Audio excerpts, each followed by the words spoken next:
নবী করিম সাল্লাল্লাহু আলাইহি ওয়াসাল্লাম বলেছেন, যেই নারী নিজের রূপকে ঢেকে রাখে, নিজের রূপকে পরপুরুষের সামনে শো করে না, প্রদর্শন করে না, তাকে আল্লাহ তাআলা নিজেই ভালোবাসেন। সুবহানাল্লাহ পড়ে।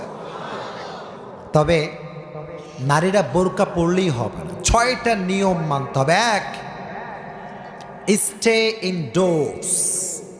স্টে ইনডোরস, শুধুমাত্র বোরকা পরলেই হবে না, ঘরে অবস্থান করতে হবে, কোনো প্রয়োজন ছাড়া ঘরের বাইরে যাওয়া যাবে না। এখন দেখবেন অনেক নারীরা কাজ থাকলেও বাসার থেকে বের হয়, কাজ না থাকলেও দেখবেন ঢ্যাং ঢ্যাং ঢ্যাং ঢ্যাং করে ঘুরে বেড়ায়।